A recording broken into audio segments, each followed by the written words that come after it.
Very good afternoon class. आ जाओ भाई, क्लास में आ जाओ। तो एक ही दिन में बातें करने लगे क्या सब? आ जाओ, क्लास में आ जाओ। तो कल हमने कुछ चीज़ें डिस्कस करी थी, लाइव पे भी स्टूडेंट्स हैं आज। कल हमने इंट्रोडक्शन देखा था अपने सब्जेक्ट का कि सब्जेक्ट किस बारे में है बेसिकली। तो हमने कल जो जो डिस्कस किया था, क्या डिस्कस किया था, प्रोफेशनल में सब्जेक्ट्स क्या है, ये चीज़ डिस्कस की थी। उसके बाद हमने देखा था कि ICSI हमसे क्या चाहता है, ICSI एक्सपेक्टेशंस, वो हमने डिस्कस किया था। हमने ये डिस्कस किया था कि किस तरीके से CS एग्जीक्यूटिव और प्रोफेशनल में डिफरेंस है ना। क्या डिफरेंस लगा तुम्हें अभी तक? दूसरे दिन एक्सपर्ट नॉलेज चाहिए यहाँ पे। दूसरी चीज़ यहाँ पे 2 ओपन बुक भी है ना, और प्रैक्टिकल सब्जेक्ट कुछ भी नहीं है। तो अच्छी बातें और बुरी बातें दोनों ही हमने डिस्कस की। ये सारी बातें बेसिकली हमने देखी थी। फिर हमने अपने सब्जेक्ट को डिस्कस किया कि क्या क्या चैप्टर्स तुम उसमें पढ़ने वाले हो, जो हमारा सब्जेक्ट है ऑडिट वाला, ये सब हमने डिस्कस किया। आज हम स्टार्ट करते हैं हमारा सब्जेक्ट। आ जाओ। क्या नाम था? याद है ना? भूल तो नहीं गए? Compliance management, audit, due diligence. तो कॉपीज लाए हो अपनी? खोल लो तो फिर। ओपन है सबके, देखिए लिख दिया, नाम लिखा सब्जेक्ट का। अब देखो सुनो, सबसे पहले हम इसको थोड़ा सा डिफाइन करेंगे अपनी लैंग्वेज में, इजी लैंग्वेज में। डिटेल में तो हमें पढ़ना ही है, बुकिश लैंग्वेज तो हमें याद करनी है, पर हमें हमारी अंडरस्टैंडिंग के लिए सब्जेक्ट का नाम अंडरस्टैंड करना ज़रूरी है। तो कंप्लायंस मैनेजमेंट से तुम क्या समझते हो? 2 वर्ड्स है इसमें, कंप्लायंस और मैनेजमेंट। कंप्लायंस क्या होता है? Compliance, what is compliance?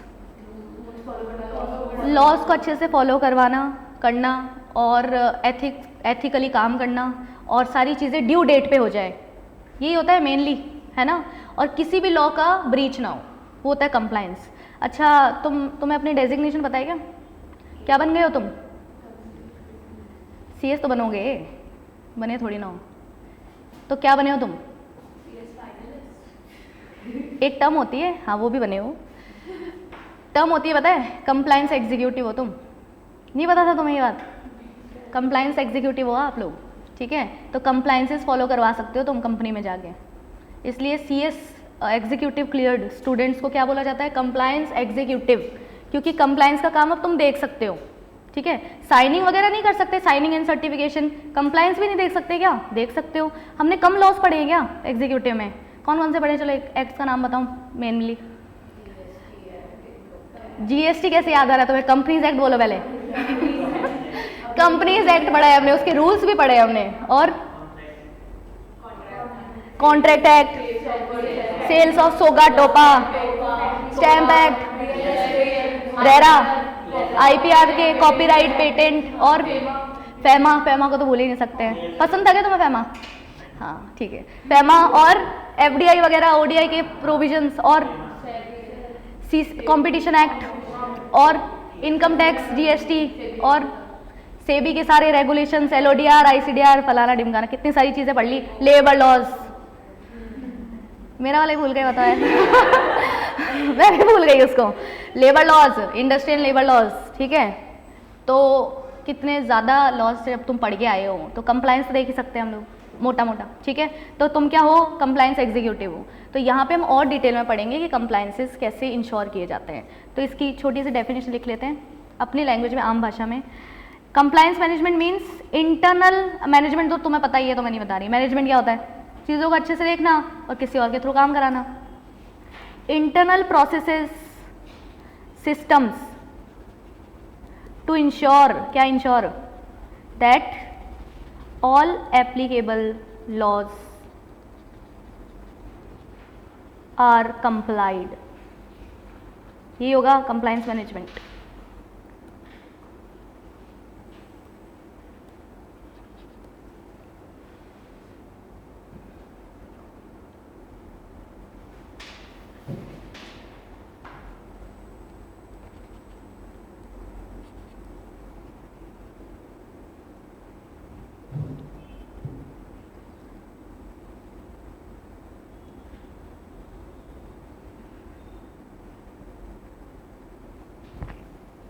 और देखो मैं थोड़ा ज़्यादा फास्ट लिखती हूँ, बहुत फास्ट लिखती हूँ मैं, क्योंकि है ना, इसलिए मेरा कभी पेपर नहीं छूटा।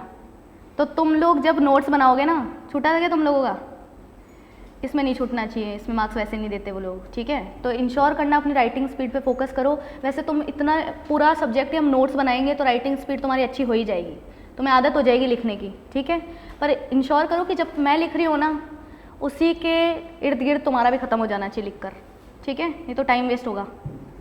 फिर देखो क्या है, अच्छा कंप्लायंस मैनेजमेंट कंपनीज कैसे कैसे कर सकती है। कंप्लायंस के आजकल नए नए सॉफ्टवेयर्स आते हैं, कंप्लायंस कैलेंडर वगैरह बना सकती है ना, इंश्योर करने के लिए कि ड्यू डेट्स हमारी मिस आउट ना हो।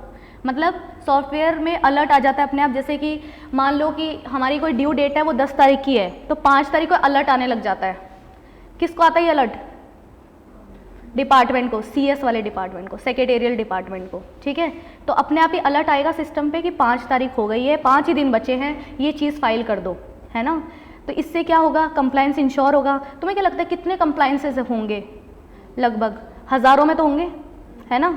ये ऐसे 100-150 भी नहीं है, इतने तो हमने पढ़े हैं, है ना। सोचो रियल में कितने सारे लॉज अप्लाई होते हैं कंपनी पे, है ना, और जनरल लॉज भी अप्लाई होते हैं, तो हज़ारों में होते हैं कंप्लायंसेस। तो हम इतना याद रख सकते हैं कि ह्यूमन माइंड पॉसिबल नहीं है। तो अलग अलग सॉफ्टवेयर्स और टेक्निक्स यूज़ की जाती है कि हम कंप्लायंसेस मिस आउट ना करें, तो भी होती ही रहते हैं, पेनल्टी लगती रहती है कंपनी पे। ऐसी कोई कंपनी नहीं बनी जिस पे कभी पेनल्टी लगी नहीं नॉन कंप्लायंस की वजह से, है ना। लेकिन बहुत करोड़ों में पेनल्टी ना लग जाए हमारी। करोड़ों में कौन लगाता है पेनल्टी? सेबी तो करोड़ों से नीचे बात ही नहीं करता। लैक्स तो उनका मिनिमम है, हज़ारों में 100-200 की तो बात ही नहीं करता, ठीक है। वो तो कंपनीज एक्ट करता है लैक्स में। लेबर लॉस तो 100-200 में भी आ जाता है, लेबर लॉस तो बहुत कम है, उसको छोड़ो, क्योंकि पेनल्टी वहाँ पे लेबर पे भी लगती है, तो इतना ज़्यादा एक्सटेंड नहीं कर सकते, उसको छोड़ो। सेबी तो करोड़ों में बात करता है, कंपनीज लिस्टेड भी हो सकती है, तो हम रिस्क ले सकते हैं कैसे करोड़ों रुपए डुबाने का। तो कंप्लायंस मैनेजमेंट बहुत ज़रूरी है, ठीक है। जैसे एक एग्जांपल दूँ तो मान लो कि कोई फॉर्म है, कोई भी फॉर्म ले लो, कौन सा फॉर्म ले? Favourite MGT 14। MGT 14 कब फाइल करना होता है? SR से 30 दिन में फाइल करना होता है MGT 14, तो उसकी कोई ड्यू डेट आती होगी, है ना। अब मान लो एक फॉर्म की फ़ीस है से 200 रुपये, है ना, हर फॉर्म की फ़ीस होती है ना। तो इसके for example as per the company differ करती रहती है, पर हम एग्जांपल में ले लेते हैं 200 रुपये इसकी फ़ीस है, ठीक है। अब ड्यू डेट पे तुमने इसको फाइल नहीं किया, कुछ टाइम निकल गया नॉन कंप्लायंस करते हुए, मतलब क्या पता उनको बाद में पता चला अरे इसकी तो ड्यू डेट निकल गई, और ये पता चला उनको 1 महीने बाद कि ड्यू डेट निकली हुई है हमारी, ठीक है। अब पेनल्टी कैसे लगेगी? जब ROC के नोटिस में आएगी ये बात कि अरे इनका MGT 14 तो 1 महीने पहले आना था, आया क्यों नहीं, ठीक है। तो पेनल्टी कैसे लगाएगा? उस दिन से लगाएगा कि आज जब पता चला तब लगाएगा? डेट ऑफ नॉन कंप्लायंस से लगाएगा। और पेनल्टी कैसे लगती है? पर डे के हिसाब से, है ना। तो मान लो 100 रुपये लग रहे हैं पर डे, 100 रुपये कितना कम लिया है मैंने, 100 रुपये पर डे, कितने हो गए?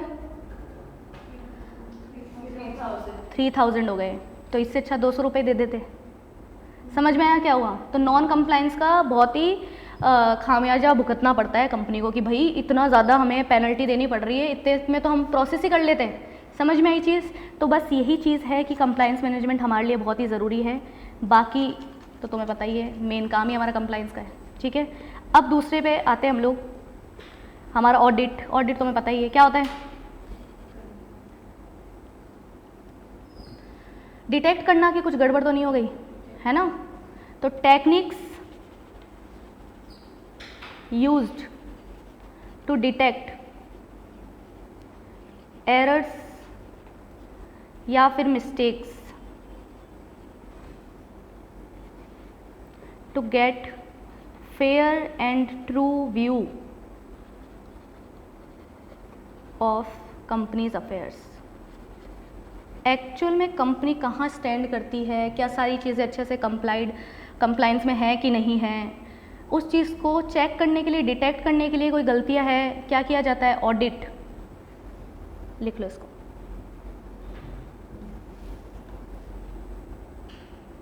जो लाइव पे स्टूडेंट्स है, वेदिका, हर्षित, आप लोग नोट डाउन कर रहे हो ना? एक तो तुम दिखते भी नहीं हो। ओके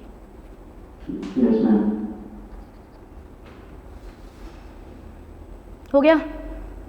ऑडिट कल हमने कुछ नाम देखे थे ना ऑडिट के, याद है क्या? कुछ कुछ इक्के दुक्के। आईटी वो सिस्टम्स वाली होती है, systems audit, take over, insider trading, social, CSR, environmental भी थी क्या, कॉर्पोरेट गवर्नेंस ऑडिट, और लेबर लॉज वाली भी ऑडिट होती है, इंडस्ट्रियल लेबर लॉ ऑडिट, और कोई नाम, साइबर ऑडिट, इन्वायरमेंटल हो गया, बस ये सब है। अब देखो ड्यू डिलीजेंस क्या होता है। अब ड्यू डिलीजेंस पे तो हमने ज़्यादा चर्चा भी नहीं करी। चैप्टर कौन सा है, 16th, पूरा ड्यू डिलीजेंस का ही हमारा चैप्टर। ड्यू डिलीजेंस मतलब क्या होता है, अच्छा डिलीजेंस मतलब क्या होता है, डिलीजेंस नॉलेज नहीं, चेक करना, हाँ ठीक है। तो वाइडर स्कोप कौन सा है, ड्यू डिलीजेंस या ऑडिट है?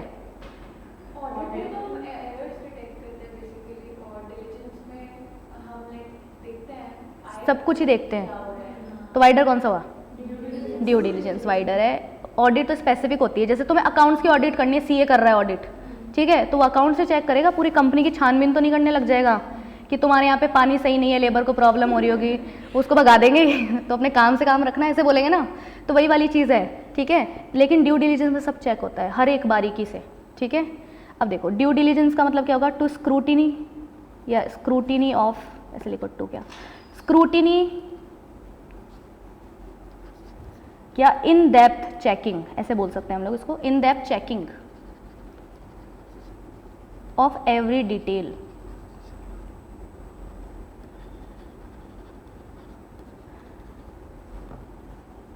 to ensure everything is in good order, या फिर टू चेक बैकग्राउंड,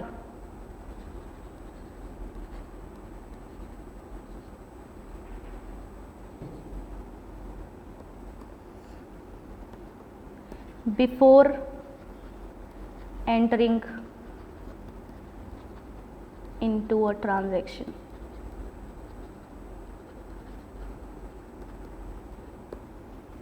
कोई ट्रांजैक्शन करना है बहुत बड़ा तुम्हें कंपनी को, जैसे मर्जर, अमालगमेशन, टेक ओवर्स, ये बड़े ट्रांजैक्शन है, छोटे मोटे हैं, बड़े ट्रांजैक्शन है, उनसे पहले अगर बैकग्राउंड चेक करना है हमें, इन डेप्थ चेकिंग करनी है, तो उसको क्या बोलते हैं, ड्यू डिलीजेंस करना।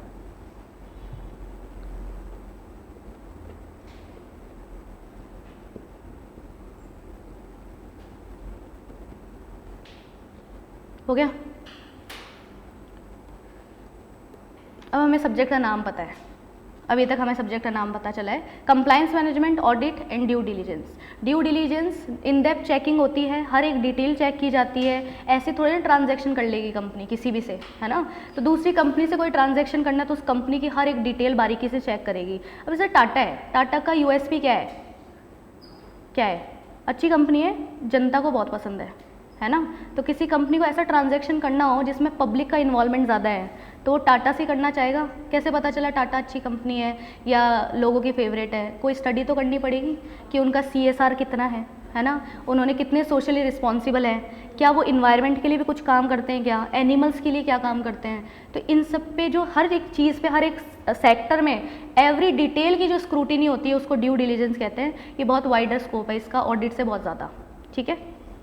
देखो अच्छा, मैं तुम्हें ना बीच बीच में ये पूरा सब्जेक्ट ना वैसे तो बहुत ही तुम्हें जो आता है ना वो ये सब्जेक्ट तुम्हें आता है, ये सब्जेक्ट है ना, बस तुम्हें लिखना आना चाहिए, आंसर राइटिंग पे फोकस करना है इस सब्जेक्ट में। मेनली हमें इतना अंडरस्टैंडिंग या बहुत ज़्यादा इसमें कुछ नहीं है अंडरस्टैंडिंग जितना, बस थोड़ा सा लर्निंग है और आंसर राइटिंग है, तो मेन फोकस हमारा आंसर राइटिंग में रहेगा। तो मैं तुम्हें बताती हूँ टाइप्स ऑफ क्वेश्चंस कैसे आते हैं इसके अंदर। टाइप्स ऑफ क्वेश्चन 4 तरीके के क्वेश्चन होते हैं, सबका टाइप यही होता है वैसे सारे सब्जेक्ट्स में, CS में, या तो आते हैं स्टेटमेंट क्वेश्चन, डायरेक्ट क्वेश्चन, और कैसे क्वेश्चंस आते हैं, केस स्टडी, डिफरेंस वाले, डिफरेंस बिटवीन केस स्टडी, यही होते हैं टाइप्स। तो इनको प्रेजेंट कैसे करना होता है ये हम पूरे सब्जेक्ट की जर्नी है उसमें भी डिस्कस करेंगे, हर टॉपिक में कर सकें तो, है ना, और बाकी आपको कुछ टॉपिक्स में दूंगी घर पे, तो आपकी वो भी जज हो जाएगी कि आप लिखते कैसे हो, ठीक है। स्टेटमेंट क्वेश्चन हमें कैसे लिखने होते हैं बताएगा क्या कोई?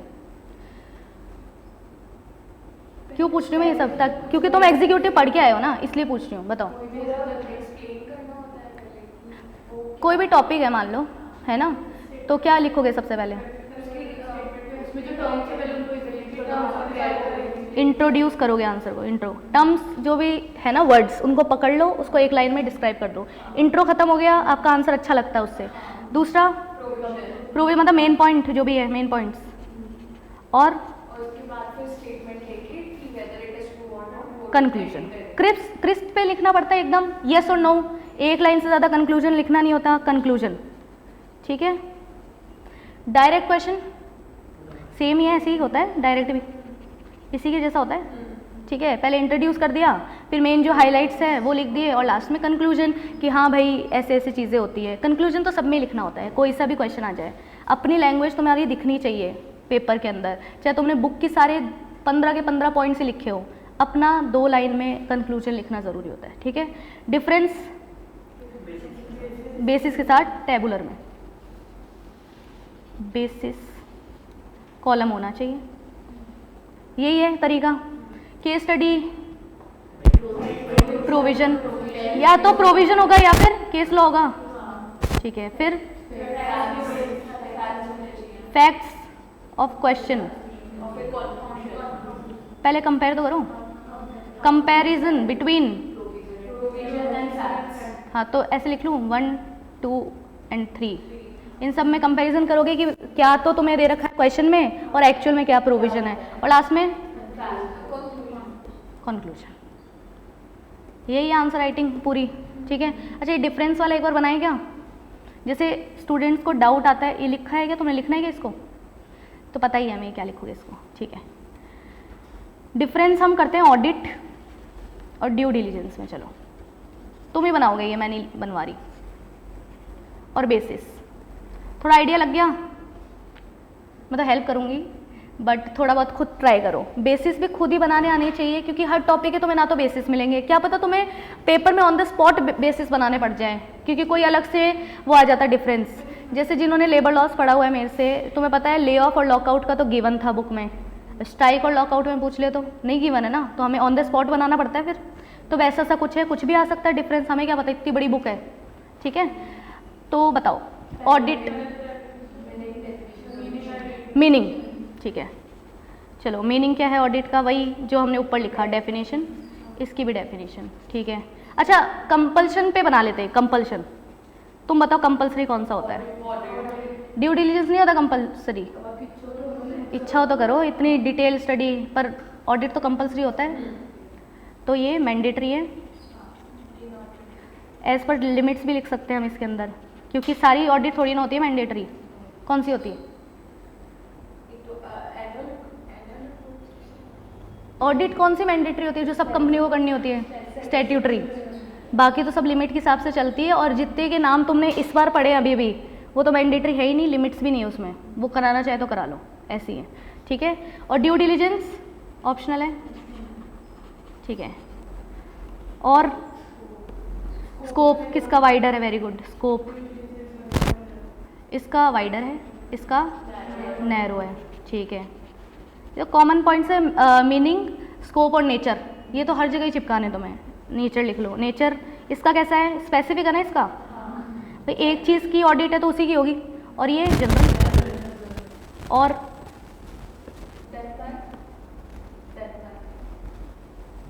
मतलब क्या? हाँ हाँ, ये भी कर सकते हो। डेल्ट बाय बोल रहे हो क्या? अच्छा, डन बाय, डेल्ट बाय। ठीक है, वो भी कर सकते हैं कि कौन करता है। चलो ठीक है, पर इसमें ज़्यादा कुछ बनेगा नहीं। बाय होम करके बना सकते, बताओ कौन करता है इसमें? प्रोफेशनल्स। और इसमें भाई, इसमें भी प्रोफेशनल्स ही करते हैं, तो ये इसलिए डिफरेंस बनेगा नहीं ज़्यादा, हटा ही देते हैं इसको। और अच्छा, पर्पस भी कॉमन ही पॉइंट है, पर्पस भी कॉमन पॉइंट है। तो पर्पस इसका क्या होता है? डिटेक्ट करना एरर्स, टू डिटेक्ट एरर्स। और इसका प्रिकॉशनरी है ना ये तो थोड़ा, टू टेक प्रिकॉशंस और बैकग्राउंड चेक करना। ठीक है। तो take precautions and check background before transaction. ठीक है। Before any particular transaction.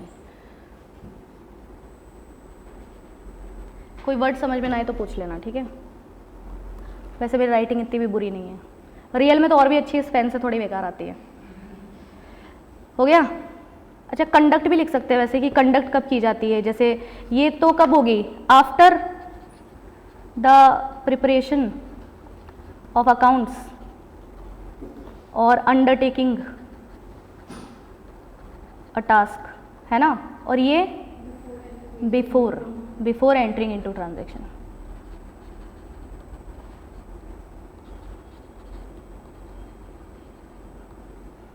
Example भी लिख सकते हो, इसके एग्जाम्पल्स बताओ क्या क्या है। ऑडिट के बहुत सारे आते हैं तुम्हें, कौन से हैं? Secretarial audit, statutory, internal, main ले लेते हैं, वो तो बहुत सारे आते हैं हमें, ठीक है। और इसमें कब होता है ड्यू डिलीजेंस, कोई ट्रांजैक्शन बेस्ड होता है ना ड्यू डिलीजेंस, तो जॉइंट वेंचर, मर्जर एंड अमालगमेशंस और टेक ओवर्स, ऐसी चीज़ों में होता है। इसको बना लो।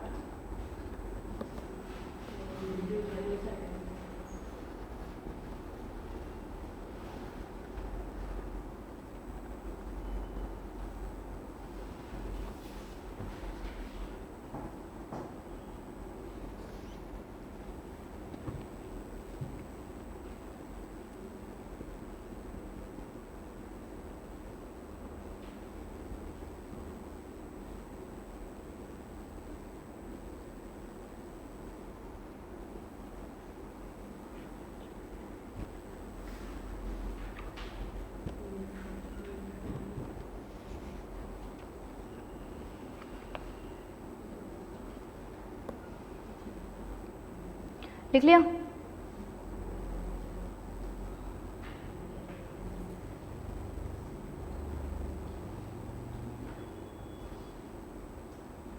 मैं आपके नाम भूल चुकी हूँ। पलक, वैदेही, आपका क्या था? दिविशा। यश जिस क्लास में होता है उस क्लास में दिविशा तो होती है। हो गया?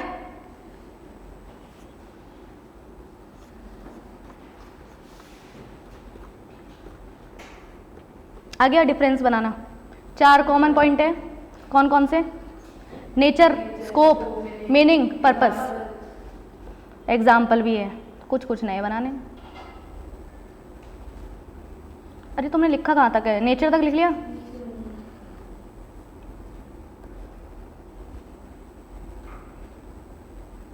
आपने लिख लिया? नहीं लिखना? आ जाता है ऐसा क्वेश्चन सब्जेक्ट की उस पे ही? वाह, तो फ़ायदा क्या हुआ फिर टाइम वेस्ट करने का? क्लास के टाइम को यूटिलाइज करो, घर जाके इसको याद करना, ठीक है?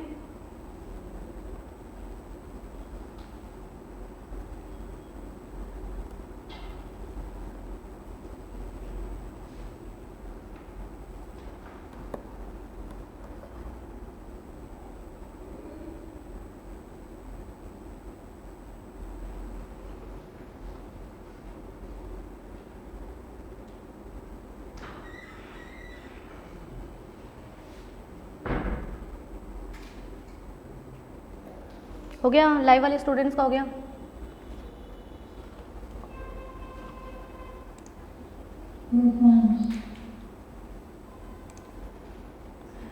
ठीक है।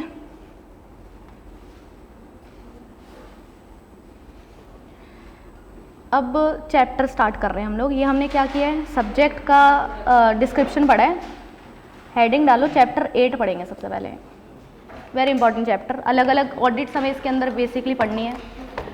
तो चैप्टर का नाम लिखो सबसे पहले, concept of various audits. Concept of various audits,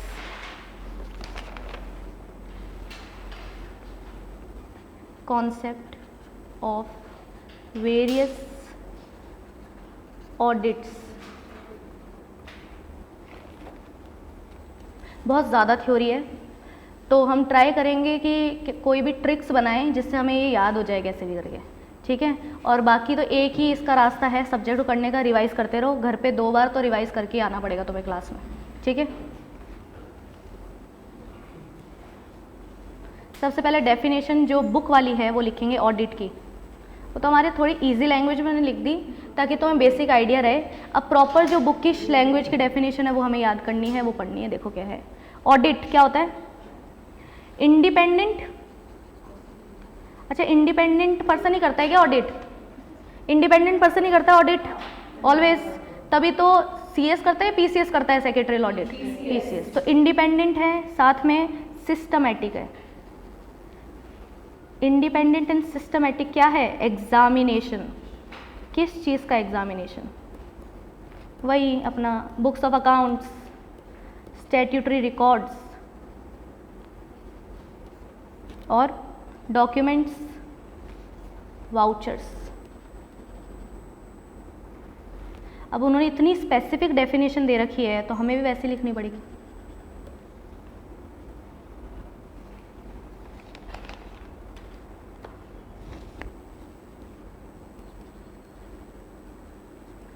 क्यों किया जाता है एग्जामिनेशन? कुछ असर्टेन करने के लिए।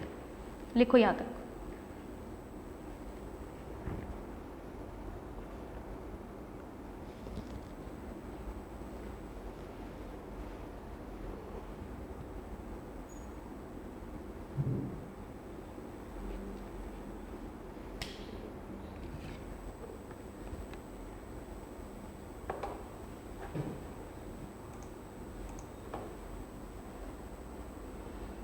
क्या हुआ? हो गया यहाँ तक? To ascertain that disclosures provide true and fair view of company's affairs। तो वैसी सी डेफिनेशन है काफ़ी।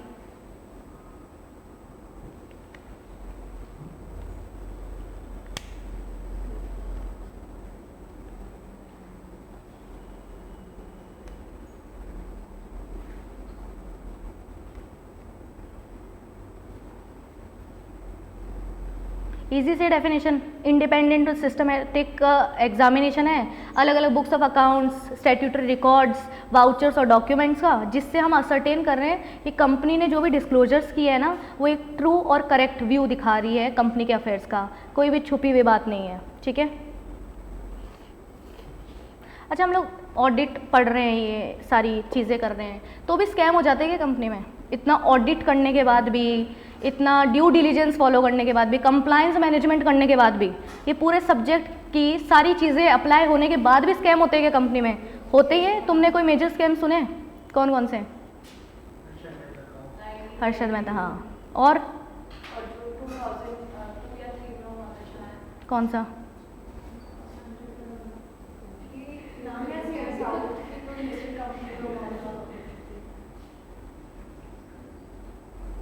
तुम फेमस वाले तो बताओ। अरे ये विजय माल्या, नीरव मोदी वाले, ये तो कितने फेमस हैं। हर्षद मेहता याद आया बस तुम्हें? स्कैम कैसे नहीं है, बहुत खतरनाक है। तो बैंक कंपनी नहीं होती क्या? बताओ। और यस बैंक, उसमें भी हुआ था काफ़ी स्कैम। और सत्यम स्कैम सुना? सत्यम नाम तो सुना होगा, नहीं सुना? एक स्कैम है, चलो तो मैं एक स्कैम बताती हूँ। एनरॉन, बहुत सबसे बड़ा कॉर्पोरेट स्कैम का नाम आता है ना, तो सबसे पहले लिस्ट पे कौन होता है? एनरॉन। यूएसए का था, कंपनी है एनरॉन नाम की। इनको बेसिकली गवर्नमेंट ने कुछ सेक्टर दे दिए थे ऑयल और गैस के। तुम्हें पता है ये कितने इंपॉर्टेंट सेक्टर्स है कि नहीं है? हैं, ये गवर्नमेंट के अंडर ही आते हैं। ये अच्छी खासी कंपनी थी, रेप्यूटेड कंपनी थी, तो गवर्नमेंट ने इनको दे दिए सेक्टर्स। ठीक है। अब ऑब्वियस सी बात है कि इन्होंने कुछ तो नॉन कंप्लाइंस किया, कुछ तो फ्रॉड वाले काम किए, और ड्यू डिलीजेंस भी अच्छे से फॉलो नहीं किया, है ना। तो इनका इरादा तो था फ्रॉड करने का, ऑब्वियसली इतना बड़ा सेक्टर आ जाता है। तो तुमने वो देखा है क्या, एक कार्टून आता था पहले, रिची रिच, देखा है क्या? ये नॉर्मल कार्टून्स में देखा होगा कि ऐसे आंखों में ऐसे डॉलर आ जाते हैं, ऐसे डॉलर डॉलर, है ना। फिर दुनिया सिर्फ पैसों पैसों में दिखती है। तो वैसा हो जाता है कई बार कंपनी के लोगों को कि बस पैसा ही नज़र आ रहा है उनको, और कुछ नहीं दिख रहा। ठीक है। तो वैसा कुछ इनके साथ हो गया था। अच्छी खासी रेप्यूटेड कंपनी थी, है ना, अच्छा खासा गवर्नमेंट का सेक्टर इनको मिला हुआ था, बट स्कैम करने की लालच आ गया तो आ गया। इसमें इन्वॉल्व था फ्रॉड में कंपनी के डायरेक्टर्स ऑब्वियसली, ऑडिटर्स खुद, और गवर्नमेंट खुद। गवर्नमेंट खुद मतलब गवर्नमेंट के ऑफिशियल्स, तो सब ने आपस में सेटिंग करी कि तुम इतना कमीशन ले लेना, ये तुम्हारा इतना शेयर हो जाएगा, और बहुत खतरनाक फ्रॉड किया इन्होंने, ठीक है। उसकी वजह से क्या हुआ, ऑब्वियसली लॉसेस हुए। अब लॉसेस को दिखा देंगे अपनी बैलेंस शीट और P&L वगैरह में, लॉसेस शो होने लग जाएंगे इतने खतरनाक, तो फिर क्या होगा, कंपनी से पहले तो ये सेक्टर लेगी गवर्नमेंट, गैस और ऑयल वाला, और शेयर वैल्यू कम हो जाएगी, इन्वेस्ट कोई करेगा नहीं, प्रोडक्ट इनके बिकेंगे नहीं, ऐसा ही होगा। तो इन्होंने क्या किया, मिस रिपोर्टिंग करी ऑडिटर्स के साथ मिलकर। क्या बोला उनको कि तुम शेयर ले लेना, अच्छे खासे प्रॉफिट दिखाओ। जहाँ लॉस मेकिंग कंपनी थी, अंधा प्रॉफिट दिखाया उन्होंने, लोग इन्वेस्ट करते गए। अब तुम्हें पता है रिलायंस प्रॉफिट मेकिंग कंपनी है, तो और तुम उसमें इन्वेस्ट करोगे, कौन नहीं खरीदना चाहेगा रिलायंस का शेयर, है ना। तो वैसे ही इनका चल रहा था, है ना। और तुम बिलीव नहीं करोगे, इनका जैसे इनको ये सेक्टर मिला था ना, इनका $90 का हो गया था एक शेयर। $90 है, रुपए नहीं है, $90 का शेयर चल रहा था इनका, ठीक है। फिर ऑब्वियसली लॉसेस हुए, इन्होंने मिस रिपोर्टिंग करी। अब जब मिस रिपोर्टिंग करी, ठीक है, तो इनका जो CEO था ना, वो डर गया कि यार ये कभी ना कभी तो सामने आएगा, मुझे पकड़ेंगे, है ना। और तुम देख रहे हो, नोटिस करना एक चीज़ अच्छे से, जब भी कंपनी में कोई स्कैम होता है ना, सबसे पहले रिजाइन कौन मारता है, ID, इंडिपेंडेंट डायरेक्टर छोड़ के भाग जाता है कि ये मेरे को पकड़ेंगे, इंडिपेंडेंट तो मैं हूँ, मैं क्या कर रहा था वहाँ पे, समझ में आई चीज़। तो जब भी कंपनी में ID रिजाइन करे ना, समझ जाना कुछ तो गड़बड़ है कंपनी में। ऐसे ही CEO ने छोड़ा, CEO कोई छोटी मोटी पोजीशन है, KMP में आता ही, इसने छोड़ा, ठीक है। सबको डाउट हो ये CEO कैसे रिजाइन कर गया, वो भी कौन सी कंपनी से, एनरॉन का CEO, जिसके पास ऑयल और गैस सेक्टर है। सबको डाउट होने लग गया, पर इतना ध्यान नहीं दिया, ठीक है। फिर दूसरा CEO आया, उसने भी छोड़ दिया, उसको देखते दिमाग खराब हो गया क्या चल रहा है अंदर, है ना। तो ये तो इंटरनल मेंबर बन गया ना, CEO तो इंटरनली होता है, तो उसको सब पता चल गया, उसने रिजाइन मार दिया। अभी बार बार एक्सचेंज होते रहे ना, ये changing, keeps on changing CEOs, है ना। तो फिर गवर्नमेंट को शक हुआ। तुम्हें पता है गवर्नमेंट इन्वेस्टिगेशन का ऑर्डर दे सकती है, इंडिया में भी है, पढ़ा होगा चैप्टर, पढ़ा होगा इन्वेस्टिगेशन इंक्वायरी वाला। तो ऑर्डर दे दिया गवर्नमेंट ने, इन्वेस्टिगेशन करो। इन्वेस्टिगेशन करते ही सारा भांडा फूट गया इनका कि इतना लॉसेज है, मिस रिपोर्टिंग हो रखी है। तो ये $90 का शेयर 0.9 पे आ गया, कंप्लीट अपोजिट, समझ रहे हो तुम, है ना। तो देखो, हम लोग सब पढ़ रहे हैं, सब चीज़ें हैं, उसके बाद भी ऐसे ऐसे खतरनाक स्कैम्स हो रहे हैं। अब ये जो इन्वेस्ट करते गए लोग, तो मिलियंस रुपए डूबे हैं लोगों के इसमें। सबसे बड़ा कॉर्पोरेट स्कैम था आज तक का ये, एनरॉन, ठीक है। तो इतनी ब्लंडर चीज़ें हो सकती है जब इतने प्रोसेसेस अप्लाई करने के बाद। तो सोचो ये कंप्लायंस मैनेजमेंट, ऑडिट और ड्यू डिलिजेंस जैसी चीज़ ना हो तो क्या हो, हर दिन स्कैम हो। कोई शेयर मार्केट में तो इन्वेस्ट करेगा ही नहीं, कंपनी को कोई पैसे नहीं देगा, और कोई चीज़ कैसे भी नहीं चलेगी, इरेगुलेशंस हो जाएगी सारी चीज़। समझ में आई चीज़। तो इसका तुम एग्जाम्पल कोट करना चाहो, इसको बना लो अपनी लैंग्वेज में, बनाना चाहो तो चार्ट फॉर्मेट में, याद रह जाए तो बहुत अच्छी बात है। बनाना है, होशियार बच्चे हो, अभी याद है बाद में नहीं रहेगा। ये वैसे उसमें पढ़ोगे तुम, ESG वगैरह में पढ़ोगे। समझ में आया। अब देखो आगे लिखो, ऑडिट। ऑडिट कितने अलग अलग टाइप्स की होती है, टाइप्स मेजरली 2, फिनेंशियल ऑडिट जिससे हमारा ज़्यादा कुछ काम है नहीं, और नॉन फिनेंशियल ऑडिट।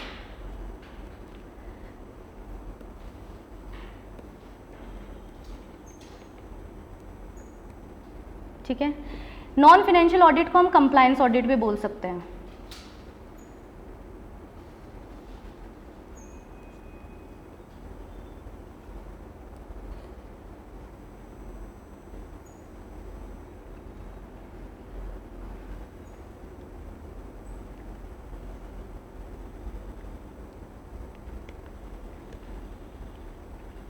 अच्छा एग्जाम्पल दे सकते हो क्या, फिनेंशियल ऑडिट में कौन सी आती है ऑडिट, स्टैट्यूटरी आएगी,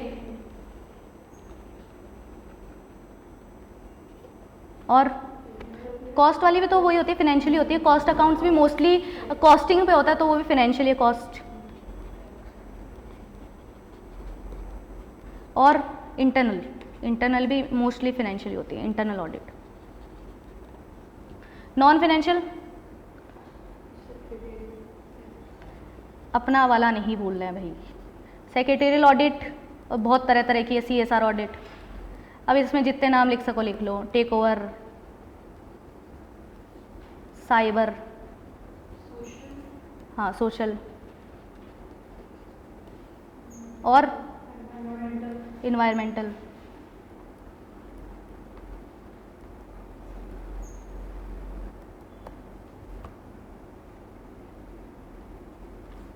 सिस्टम्स एट्सेट्रा। मतलब मेजरली 3 ऑडिट को छोड़ के सारी नॉन फाइनेंशियल ही है ना, और सारी सीएस कर सकता है। कितनी सारी ऑडिट्स है हमारे पास, हमें लगता है सिर्फ सेक्रेटेरियल ही है, और इंटरनल भी तो कर ही सकता है, वो भी है।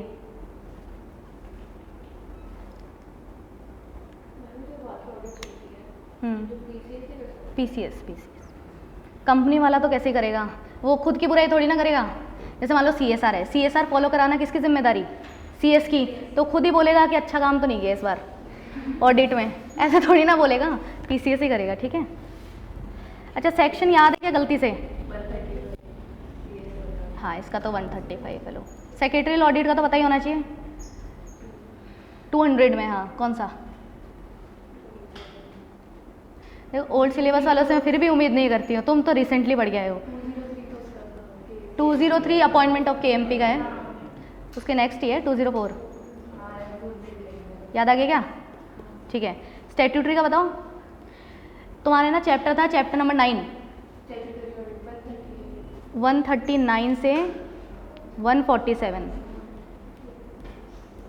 याद आ गया क्या? कॉस्ट ऑडिट का तो नहीं पता होगा, 148। इंटरनल का तो पता होना चाहिए भाई, बताओ। 138। चैप्टर 9 था ना तुम्हारी कंपनी लॉ में, अकाउंट्स एंड ऑडिटर्स। ठीक है, बाकियों के तो कोई सेक्शन नहीं है क्योंकि लॉ उन पे लगता ही नहीं है, ये तो तुम कराना चाहो तो कर लो, मेनली तो यही है सारे। अच्छा स्टैट्यूटरी ऑडिट की क्या लिमिट होती है, कौन सी कंपनी को कराना है? अच्छा, और बाकी अनलिस्टेड पब्लिक कंपनी?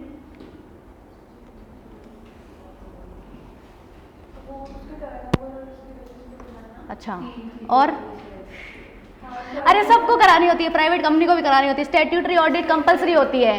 क्वेश्चन तो सुनो मैं क्या बोल रही हूँ। मेरा तो काम है कंफ्यूज करना, तुम हो क्यों रहे हो? स्टैट्यूटरी ऑडिट तो सबको करानी होती है, क्या लिमिट सोच रहे हो, कौन सी लिस्टेड तो हमेशा आती है। अच्छा कॉस्ट ऑडिट वो हमें नहीं पढ़ने की जरूरत, जो उनके रिकॉर्ड्स में हो या जो कॉस्टिंग के रूल्स है उन पे लिखा हो उन पे अप्लाई होता है। इनका काफ़ी वाइड होता है क्योंकि एप्लीकेशन ये ना अकॉर्डिंग टू द कंपनी का टर्नओवर, कंपनी का काम, सब पे डिपेंड करता है इनका कॉस्ट ऑडिट, तो वो हमें नहीं पढ़ना। ठीक है, इंटरनल ऑडिट की लिमिट याद है क्या? 200 3 नहीं थी, 4 थी। हाँ प्राइवेट का भी अलग था, पब्लिक का भी अलग था। लिस्टेड को तो करनी पड़ेगी, और